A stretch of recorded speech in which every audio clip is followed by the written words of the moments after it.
মানে মানুষ একেবারে অনুর্বর ছিল।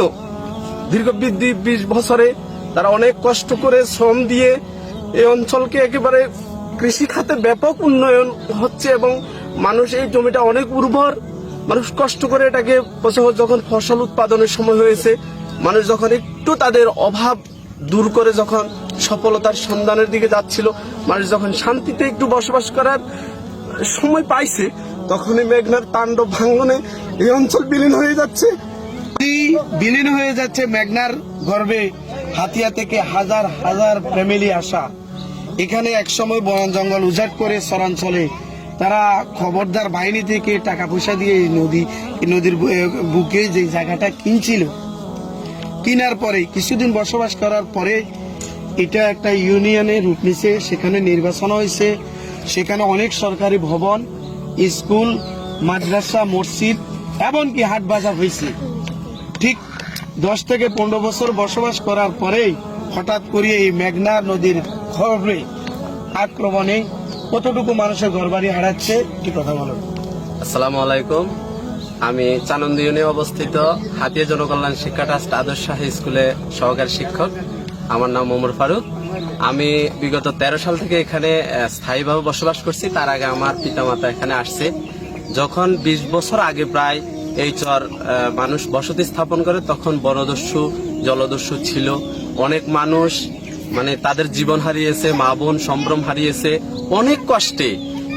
এই অঞ্চলটাকে মানে মানুষ একেবারে অনুর্বর ছিল। দীর্ঘ 20 বছরে তারা অনেক কষ্ট করে শ্রম দিয়ে এই অঞ্চলকে একেবারে কৃষি খাতে ব্যাপক উন্নয়ন হচ্ছে এবং মানুষ এই জমিটা অনেক উর্বর, মানুষ কষ্ট করে এটাকে যখন ফসল উৎপাদনের সময় হয়েছে, মানুষ যখন একটু তাদের অভাব দূর করে যখন সফলতার সন্ধানের দিকে যাচ্ছিল, মানুষ যখন শান্তিতে একটু বসবাস করার সময় পাইছে, তখনই মেঘনার তাণ্ডব ভাঙ্গনে এই অঞ্চল বিলীন হয়ে যাচ্ছে। আমি অর্থাৎ অঞ্চলের জনপ্রতিনিধি এবং মাননীয় প্রধানমন্ত্রী শেখ হাসিনার কাছে উদাত্ত আহ্বান জানাই, এই অঞ্চলের মানুষগুলোকে অন্তত বাঁচার একটু সুযোগ করে দেন, মেঘনার এই তিনটা ভাঙ্গনের একটা ব্যবস্থা করুন। বিভিন্ন চ্যানেল আসলেও আমাদের এই অঞ্চলটা ভাঙ্গা প্রতিরোধের কোনো ব্যবস্থা গ্রহণ করা হয়নি। বর্ষার সময় তাণ্ডবে এত বারে ভাঙ্গার, তখন সরকারের বিভিন্ন সংস্থা থেকে লোকজন এসে দেখে যে ভাঙ্গার তীব্রতা অনেক বেশি, কিন্তু এই সময় ভাঙ্গার তীব্রতা একটু কমছে।